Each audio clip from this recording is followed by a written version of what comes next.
Good evening, ladies and gentlemen. My name is Mickela Panday, standing in for your regular host, Mr. Panday. Welcome once again to It's Your Time Now, a program dedicated to improving the lives of our citizens by engaging in non-partisan, open discussions on true constitutional reform. Thank you for tuning in. Over the past 11 months, we have been discussing the need for true constitutional reform by looking at the strengths and weaknesses of our current constitution. In particular, we have been examining the rules that set up the system, the structure and procedures by which our country is governed, and also why academics, political pundits, various interest groups, trade unions, NGOs and the like have been advocating for true constitutional reform. On closer inspection, the answer seems glaringly obvious.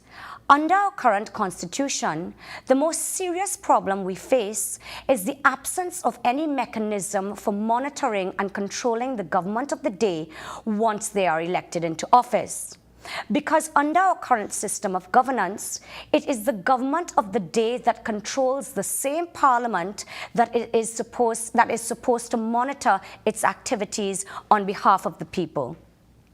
As we shall see, whenever a small group of persons controls both the government and the parliament, the very core principles of democracy become threatened. So what is democracy and how does it tie in with the need for constitutional reform? Democracy, by definition, means government by the people and can take a variety of different forms.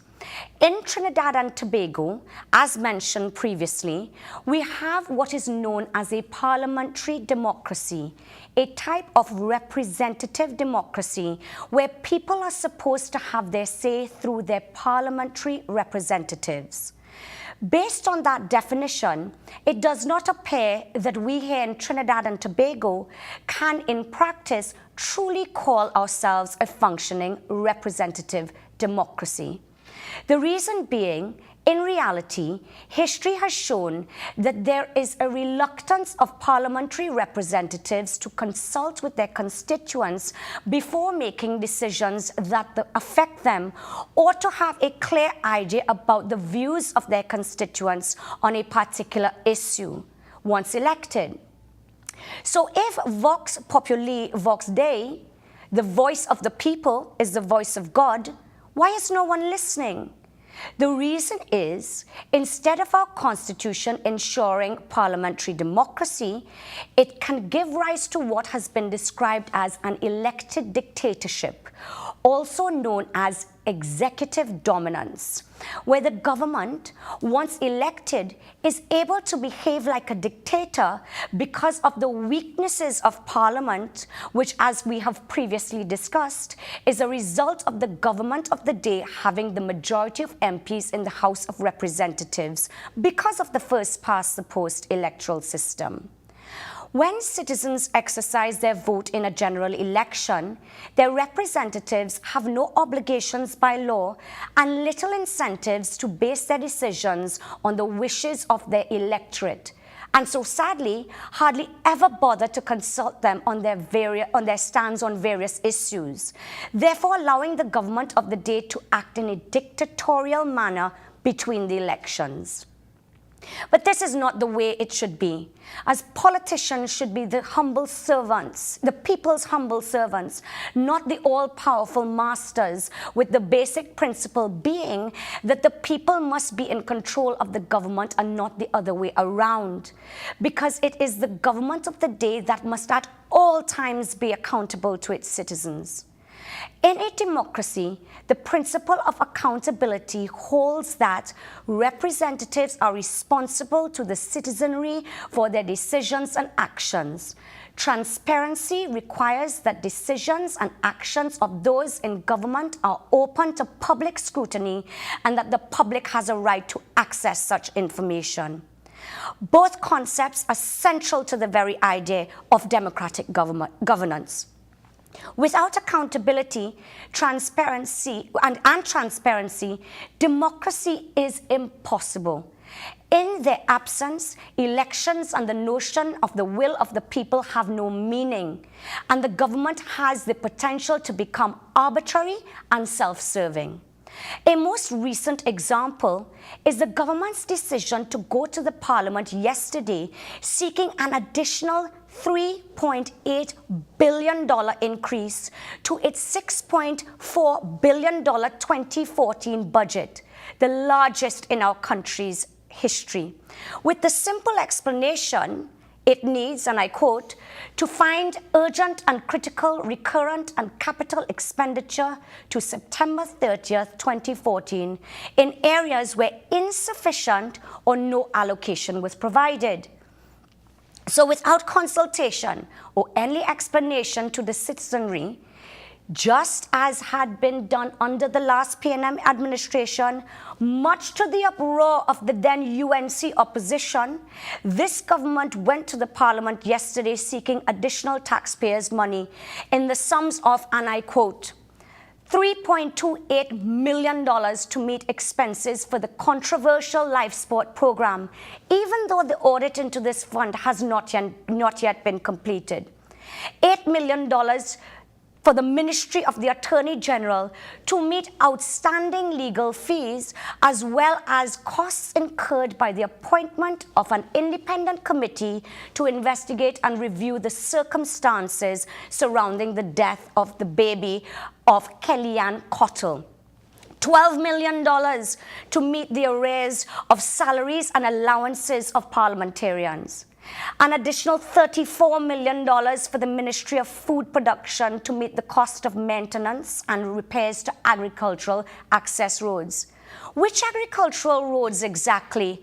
Were the farmers consulted on this additional expenditure? Fifthly, extraordinary expenditure. And you may ask what that is. That is $8 million for the expenses incurred with respect to the funeral services of former President Arthur Napoleon Raymond Robinson. Forgive me.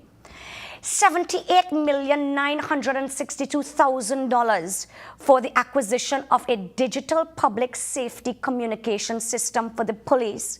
Yet the public are yet to see a significant reduction in crime. $9 million for the Ministry of Legal Affairs for, and I quote, promotions, publicity, and printing.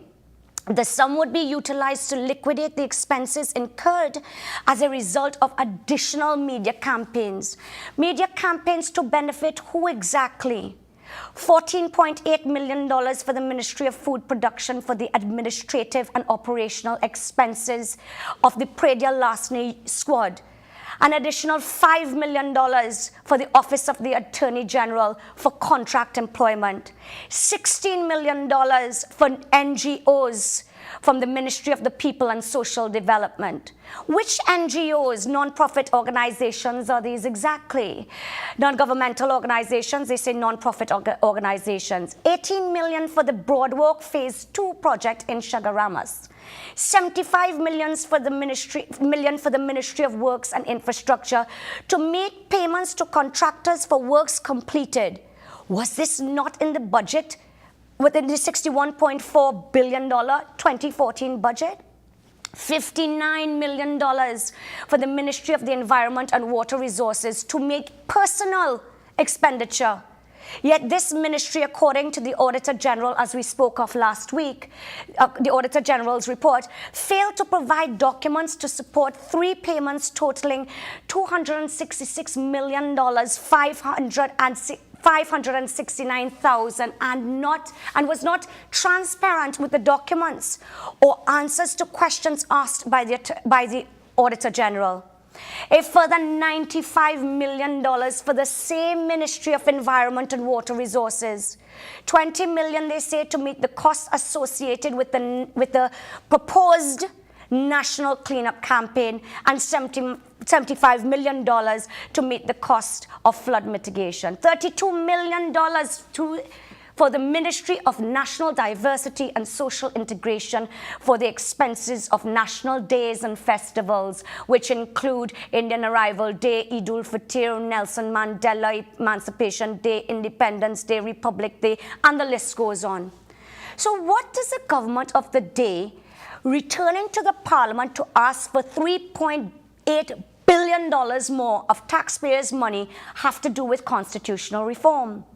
The answer is everything. Because under the current constitution, where the government of the day holds the majority in the Parliament, such an exercise amounts to nothing more than the Parliament rubber stamping what the government wants, with no accountability to this country, to the citizens of this country. And so, as we have been advocating time and time again, the only way for Parliament to have control over the government is for there to be a true separation of powers between the government and the Parliament, with the government running the business of the country and the Parliament making laws in the national interest, approving the national budget, and acting as a watchdog over the activities of the government of the day. To discuss this issue further, of accountability further, we have the pleasure of having with us today the former president and founder of Arrive Alive, the current president of the NGO Fixin TNT, and a tireless advocate for a well-governed, safe, secure, efficient, and productive Trinidad and Tobago, Mr. Kirk Waithe. Welcome, sir. Thanks a lot, Mickela. Welcome, welcome, welcome. Thank you so much for accepting our invitation. My pleasure. Such Thanks notice. for having us. Shall I call you Kirk or Mr. Waithe? Kirk, please. Kirk, thank you. Kirk, I've read that your NGO's goal is, and I quote, ultimately secure good governance for Trinidad and Tobago by holding leaders accountable for their actions. In the absence of true constitutional reform, what role do you think NGOs like yours have to play in holding the government to account? Our objective is, well, the realization of a safe, secure, efficient, and productive Trinidad and Tobago. There's no room for corruption and inefficiency. Our focus is also the people. You know, we talk about our institutions. I think the problem is much more we, the people, than our Constitution. There are many good things in our Constitution. I think the Constitution, we need to look at amending it. I'm not sure if reform is actually what is needed, but of course, maybe we need, you know, as we continue to evolve, it needs to be revisited consistently. But the most powerful, yet most underperforming, and possibly failed institution in Trinidad and Tobago is the citizenry.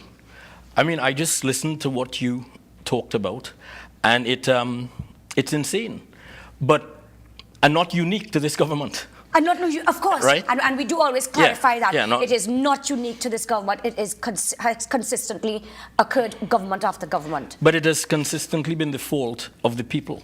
Politicians, in my respectful view, are like bandits, in that they will get away with whatever we, the people, allow them to get away with. So when the Parliament, when the government says we're going to put $3.2 million into a program, the life sport program, that is currently under audit, that there have been numerous discrepancies with, many problems with, and we sit and we do nothing, by our inaction, we give the government the permission to continue with that madness. Okay, carrying on from that thought, there are a lot of people who don't actually know what to do. They really don't know what to do. They feel that in between the moment that they vote and the government of the day, whether it's the PNM, the UNC, the PP, whoever it is sworn in for that 5 years until that moment that they get to vote, they do not have a say, which is why we have found in our country, people don't really vote on issues. People vote people out. Mm-hmm. They say, when you vote in, vote them out.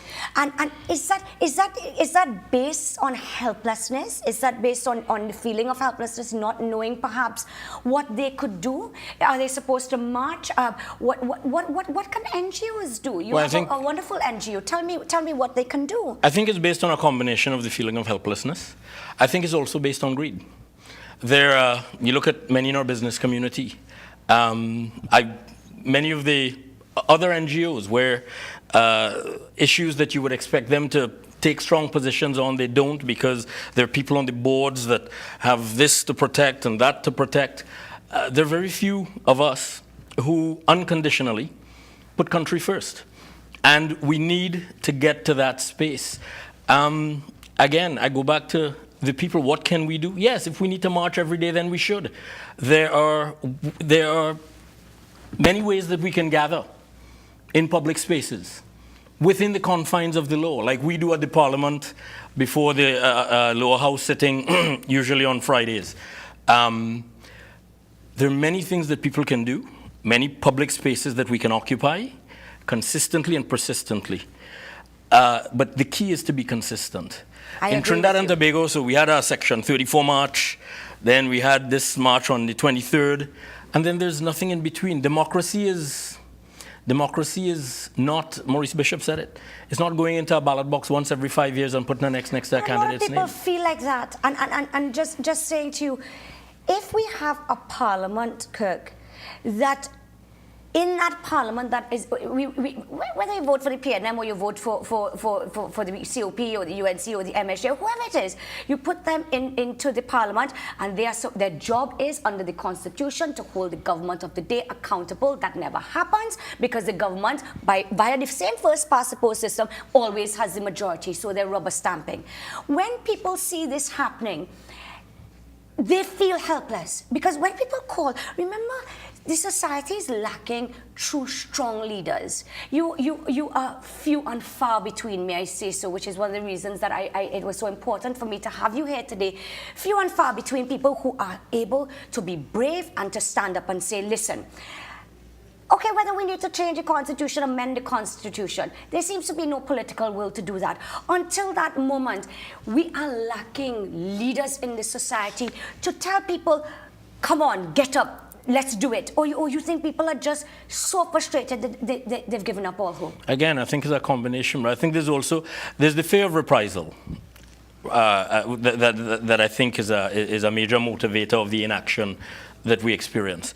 And again, in the business community, people protect their contracts. Yes. In people protect their CPEP jobs because they feel threatened. We have to be able to overcome that fear. Until we do, politicians historically, they continue, and they continue to thrive on that fear.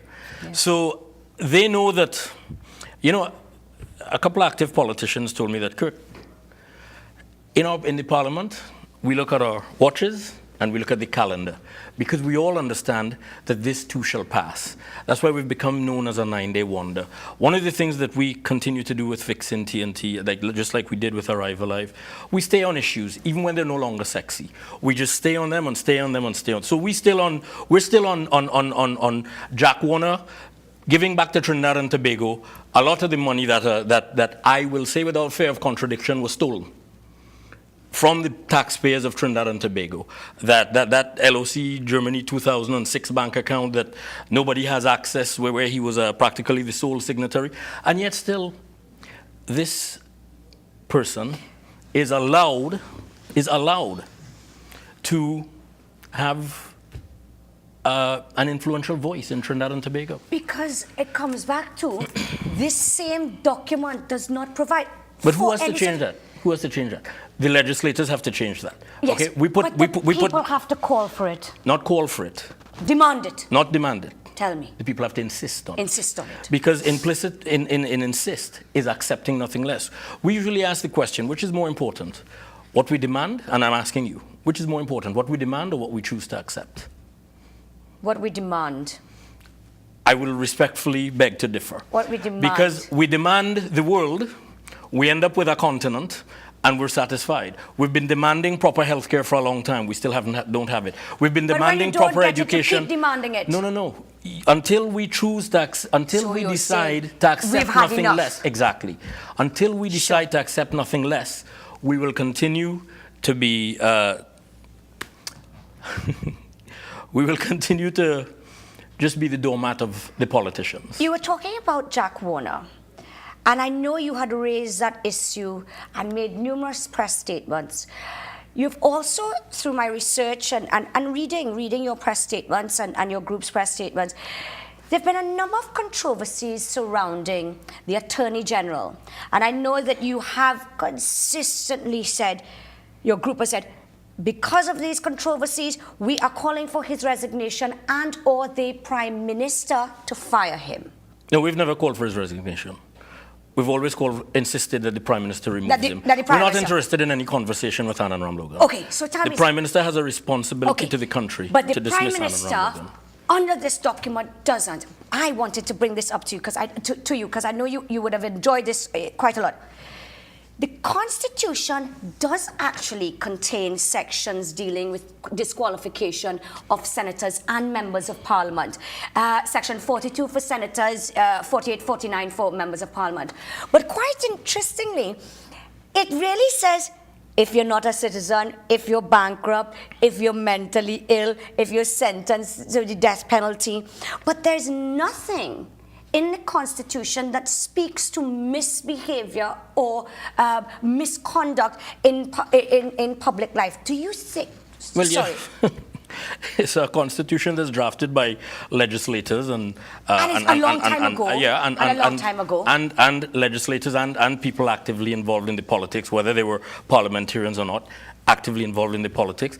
It's drafted to protect the politicians. That's why I go back to the focus, I believe, has to be more on the people. The people have to change the Constitution. Like that farce that we had recently where active politicians, Prakash Ramada, leading these town hall meetings on constitutional reform was an absolute joke. Constitutional... People actually only got 3 minutes to stand up and speak. Well, constitutional reform or amendment, whatever we want to do with the Constitution, has to be driven by the people, not by the politicians. But that is a decision that the people have to make. And until we get to a place, and it might have to get much worse, I hope not, but until we get to a place where we understand the power that we have, the responsibility that comes with it, and the very urgent need for us to use that power. Mickela, let me tell you this. I not only love Trinidad and Tobago, I'm in love with Trinidad and Tobago. I've read you say that numerous times. I wake up Trinidad and Tobago is like a newborn, like my newborn kid. Or I wake up every morning and I can't wait to see what this wonderful, exceptional place will do today. We have, you know, I call it the future that we are. Because it's like a cake that all the ingredients are there. It's already there. It's just to put it in the oven and just let it heat And I want to come back to that point on your view of Trinidad and Tobago and where you think that we can go. And always come back to the responsibility and holding members of Parliament, whether you be in the Senate and or the House of Representatives, accountable. We'll just stop for a break. We will take a short break now. Please join us again in a couple of minutes. Thank you.